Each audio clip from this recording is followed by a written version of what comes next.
is LaJune. I am a board certified health and wellness coach.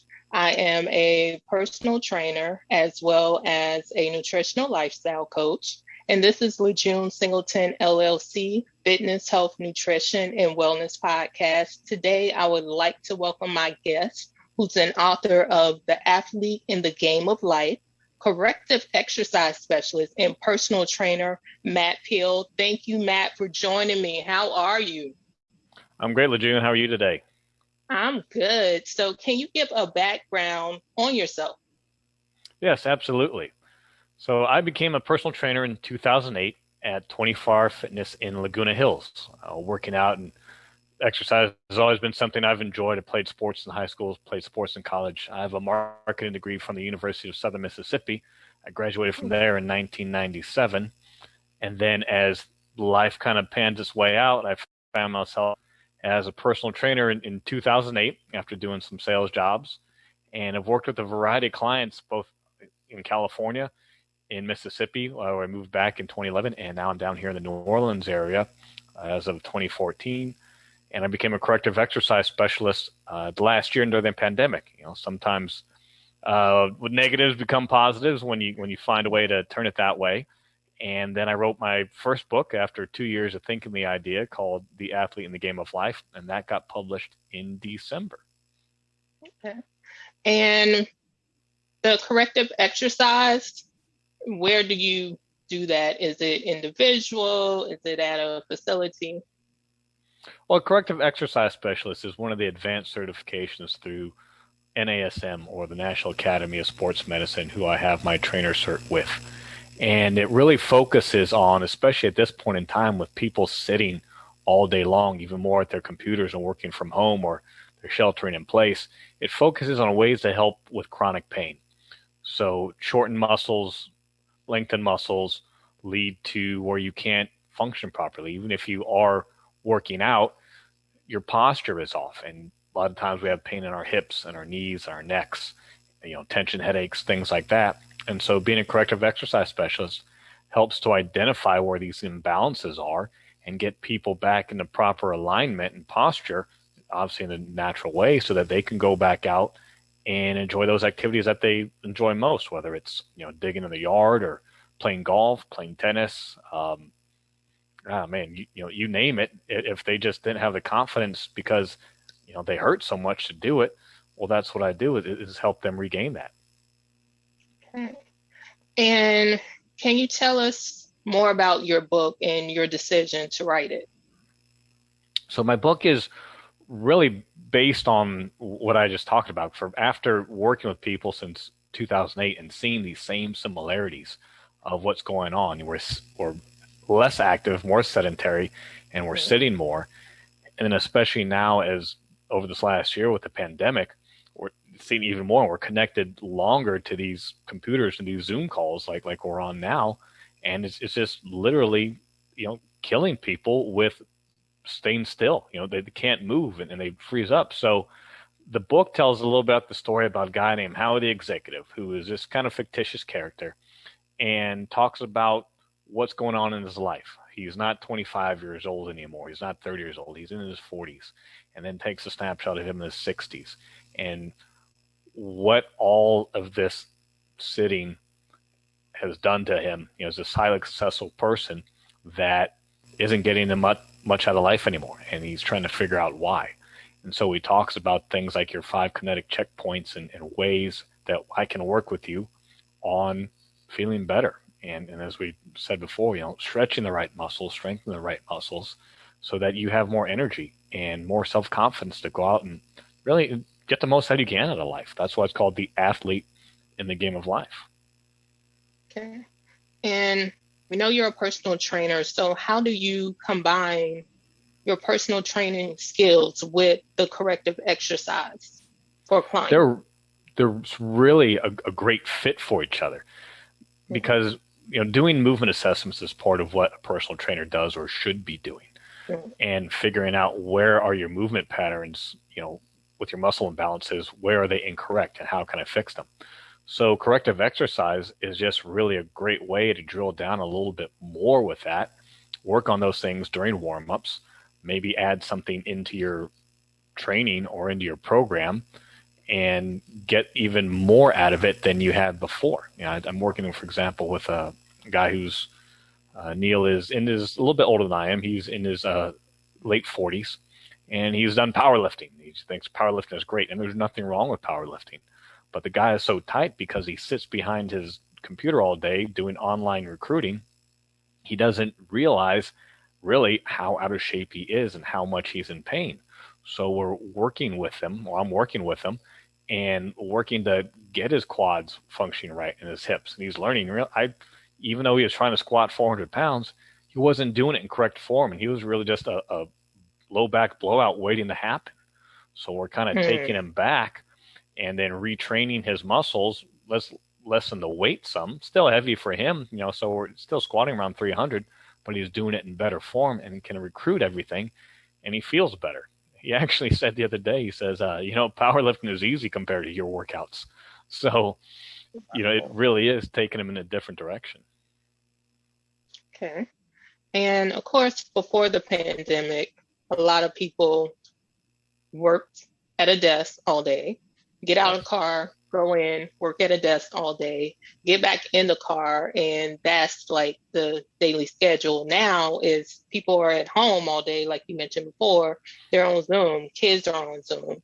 So what are some of the physical problems that can occur? We know back pain, we know straining of the neck. Is there any other things that, people should look out for that we may be unaware of?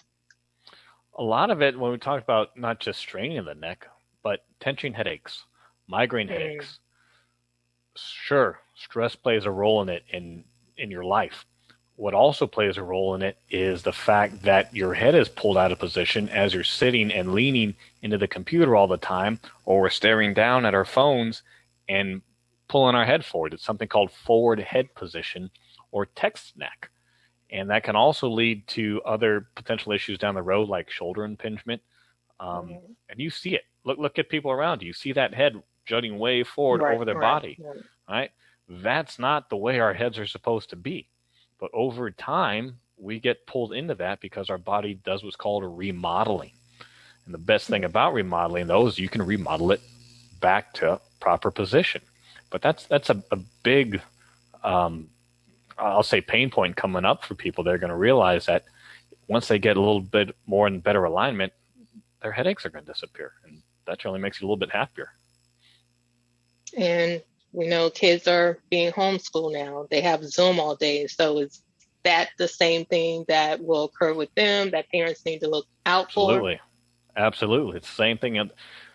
Regardless of age, the human body still moves in the same way. For example, let's take our arm, and the bicep. The function of the bicep, whether you're a child or whether you're 95 years old, is to contract and bring your hand closer to you. That's what the bicep does for all human beings. So when we're putting our bodies into these other positions, it's still inflicting the same type of damage on it. And now it's just, you have this over time. So if you have your 10-year-old doing this, he's going to look like he's 35 a lot sooner than, before, because they're not out there being active. And what are some recommendations that people can do throughout the course of the day to help lessen these problems or prevent the problems? Number one is try to stand up. As I'm doing now, find a way that you can keep your screen more at eye level. That's going to help a whole lot instead of having to hunch over all the time, push your head forward, your hands are up on the keyboard, you're contracted, you're closing in. So it's not just from we joke, oh, you're so closed off. Well, you're literally closed off because of the way your body position is. So we want to open ourselves up so we can do things like stretching our chest. We can be in a doorway or on the side of a wall and put our arm like an L and just lean forward and stretch that chest. We can stretch our quadriceps doing a basic runner stretch where you stand on one leg, hold the other leg back and on your ankle and bring it into line. That stretches out your quadricep and hip flexors. I mean, just some basic self-care things like that you can do throughout the day that can help with your chronic pain. Okay. And as you mentioned, of course, with children, also you have kids playing sports. It's so many injuries that happen that just go undetected that later on there's issues with, where, knees, arms, whatever the case may be.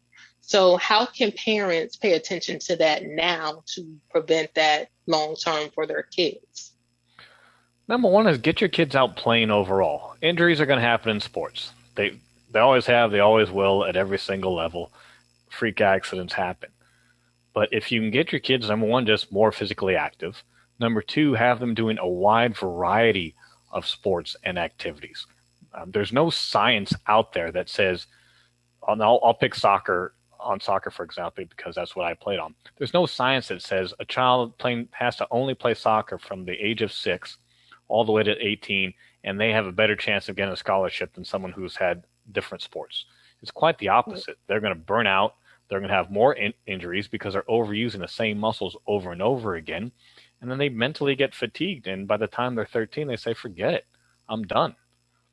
So get your kids doing different things. Have them try new sports. Have them try different activities, at least for a season. It keeps you interested, number one. They can meet new friends, and they'll learn a better appreciation of everything that's out there. And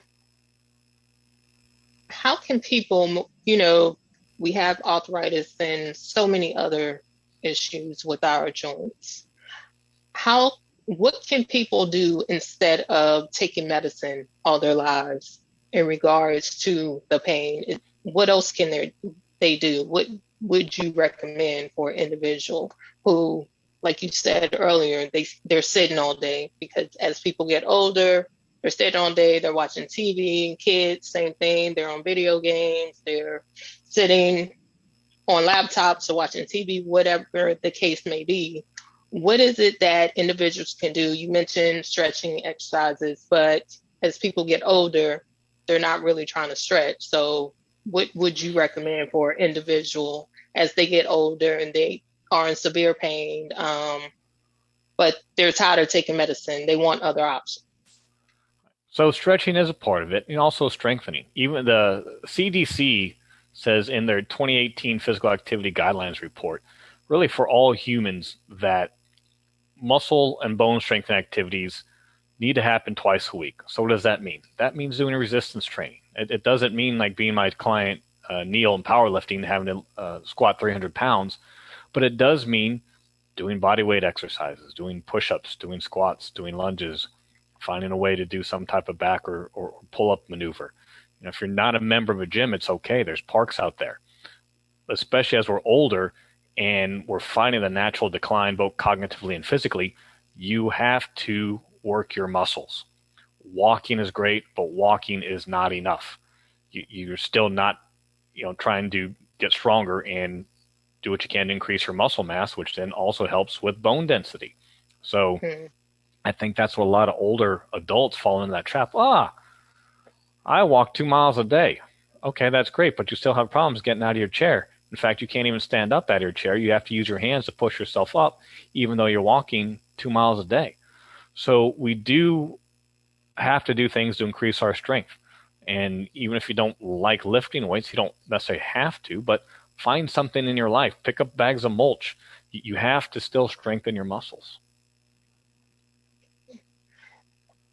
Would you recommend morning stretches and stretching before going to bed? Because, typically people just get up and they just go. Is that something you would recommend? I recommend what's going to work for an individual schedule. Okay. And back in January, I talked a little bit about something called reject the resolution. Right? Why do resolutions fail so much? It's because, one, we have a false expectation. And two, we set ourselves up for failure from the start. When we say, for example, I'm going to get up at 5 in the morning, I'm going to be at the gym by 5:45, and I'm going to work out for an hour and a half, 4 days a week. Well, let's see. Let's take that back a second. Number one, you've never gotten up at 5 a.m. in your life. Number two, you don't like mornings and don't like exercising. So what did that lead to? Number three, failure after day one, because that doesn't meet what you enjoy. So you have to get a little bit of happiness and enjoyment out of it. So if stretching in the morning will be something you can stick with and you like, well, do it. If it's stretching at noontime and doing a little workout in the evening, we'll do that too. But the point is to do something. But at the end of the day, we have to figure out what's in within ourselves that we're going to stick with. And if there's not a little bit of happiness, it's only deprivation and sacrifice and taking things away with nothing good in return. I mean, there's no return on investment with it, right? There's no ROI. So why would you do it? It definitely makes sense because, again, like you said, people doing New Year's, and that's the failure right there. Why wait till January 1st to decide to make a difference in your life when you can start at any time? So you can start any day. Yeah. Right. So that definitely makes sense. So what are the checkpoints and why are they important to maintain? So your 5 kinetic checkpoints are basically the major joints in your body that are responsible for movement. Yes, we have a lot of joints in our toes and our fingers, but the big ones that control the big muscles. So it starts with your feet and ankles. That's the closest part that we have to the ground. So maintaining proper mobility and flexibility in your feet and ankles goes a long way to helping to protect your back. Then we move up to your knees. Your knees actually show or you have imbalances or weaknesses both in your feet and ankles, and then up into your hips, which is the next checkpoint called your LPHC, which stands for your lumbo-pelvic hip complex, which is composed obviously your hips and your low back. And this is where a lot of people have problems with because their low back takes the stress of things like their glutes, their hamstrings, sometimes their calves that are meant to stabilize, but because these other areas are so weak, they use their low back. Think about when you bend down to pick up an object. Do you hinge down at the waist and try and use your low back now to pick up that box that Amazon sent you that weighs 45 pounds? Or are you actually able to squat down and pick it up and use your legs to bring it inside? Moving up from there, you have your shoulders and your kind of upper back, or your trapezius muscles are.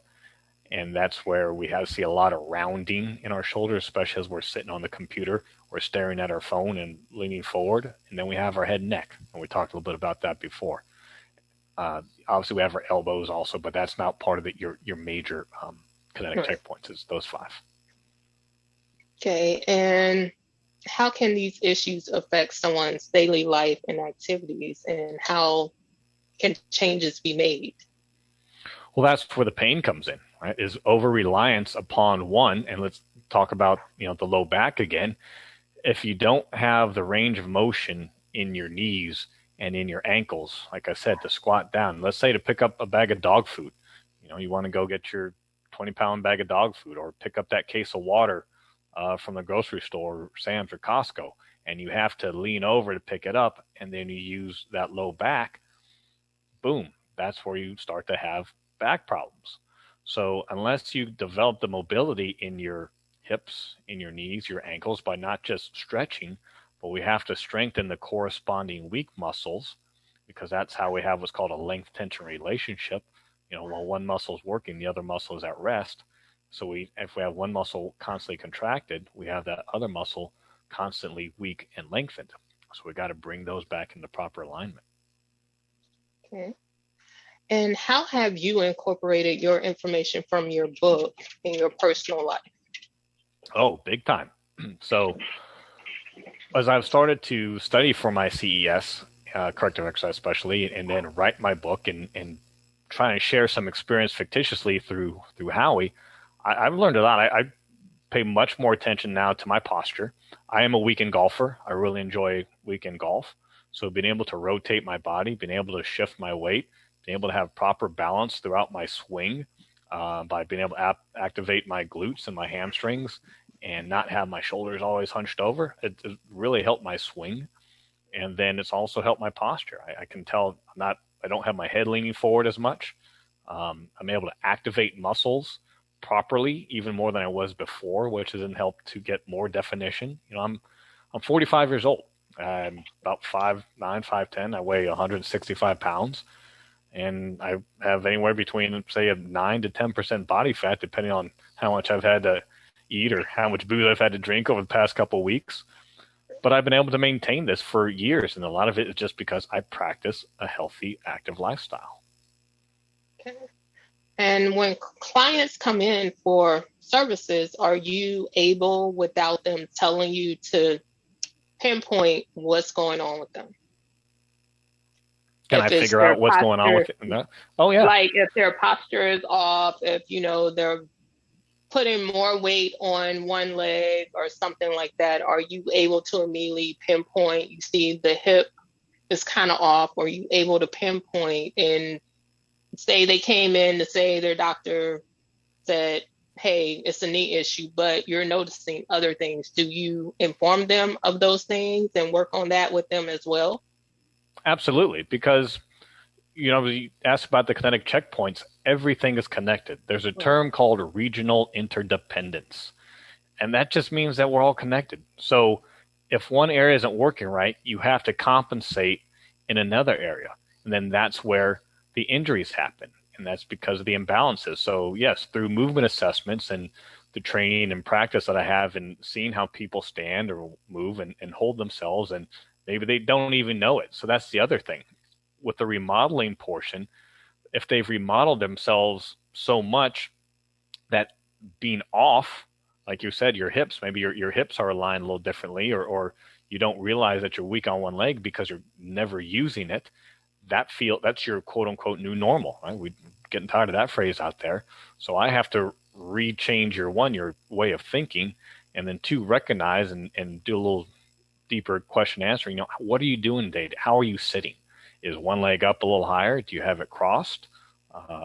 What about your arms? Are you leaning in one way or another? And people will realize, oh yeah, I do. I do kind of shift to one side when I sit and angle my body in one way. And when you're in that position for 4 to 6, 5, however many hours a day, times weeks, times months, times years, that's why you look like that. That's why it hurts to move in the other direction. That's actually the right way. And it gets them to realize, oh man, I never even thought about that before. So you got to make that conscious effort. Okay. So would you recommend like knee brace, back brace, No, arm, wrist? Okay. And no, why? no. Because you can stretch and strengthen your way back to using it properly. If you go to an orthopedic surgeon, if you really are having massive acute pain, please, go to the doctor. Have the doctor check it out. But you don't have to rely upon a brace for the rest of your life unless you really do need it. You've had surgery and maybe you're recovering for it. But the body's pretty resilient. And that's why I also have things like physical therapy. There's professionals out there that can help you before just automatically, let me go put the brace on. Because now you've just immobilized and you can't use that wrist when you really need to strengthen that wrist.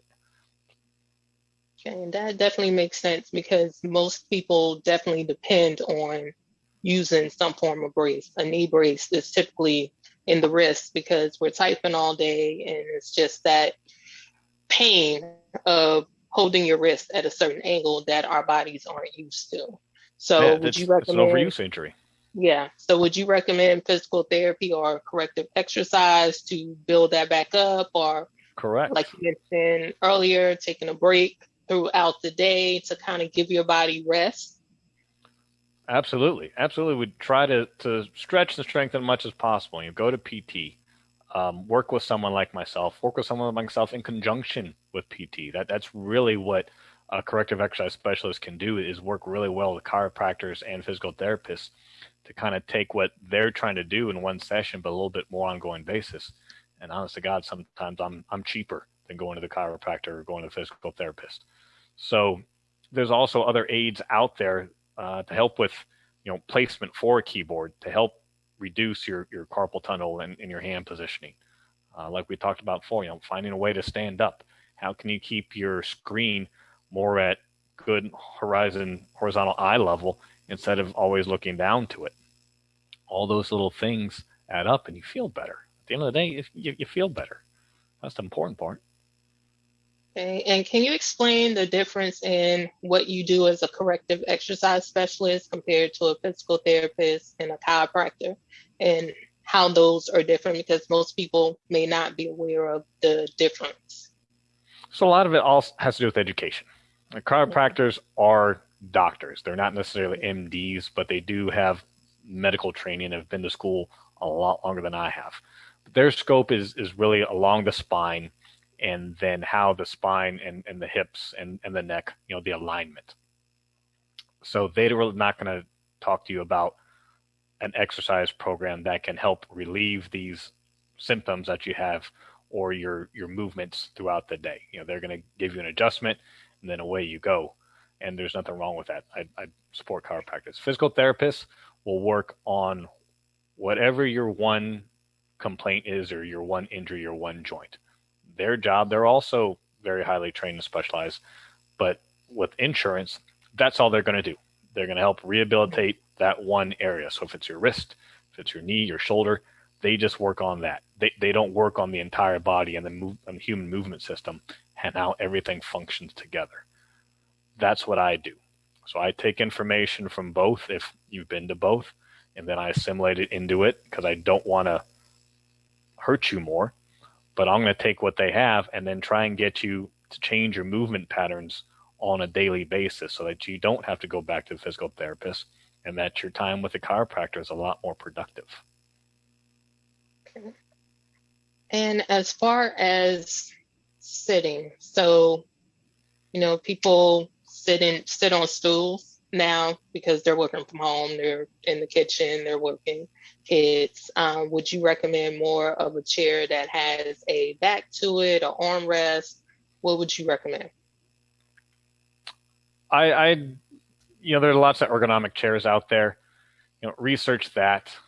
It is okay to sit down. We do need to sit down at times. It is easier to type long, spreadsheets, reports, what have you, when you're sitting. So there's nothing wrong with sitting, but we do want to have something that's going to keep us in a nice upright position that works with our anatomy. Some people like to sit on balls because it forces them to use their abs and their lower back, and that's fine too. We don't want to be slouching. The point is, we don't want to be slouching. We want to still have good posture, whether we're sitting or whether we're standing. And whatever tools you need to do to get that done, I highly recommend. Okay. And during this pandemic and just personally, how do you find balance with family, work, and career? It's hard because we are connected all the time. I work in a health club, and then I come back and I'm working to launch my new business with my book, Athletic Game of Life, and a corporate wellness program and things like that. So you're right. It's hard to balance everything. And at the end of the day, humans, we don't balance. So my suggestion is just be present in what you're doing. If you're off, be off. Don't check your work emails. Don't call into work. If it's family time, then it's family time, and be present in your family time. They appreciate it. You appreciate it. You have a better time. And when it's work, then also help people respect that. Hey, it's work time. It's my work time, honey. It's my work time, son, whatever it may be, and respect your both. And if you can be present in whatever it is you're doing fully, then that's what, you make the best out of life. Okay. And how can people find your book? They can go to my website, which is Matt Peale, PEALE.com. And right there at the top banner, they can order my book, or they can go to Amazon directly. Either way works. That's what that link goes to. And again, The Athlete in the Game of Life.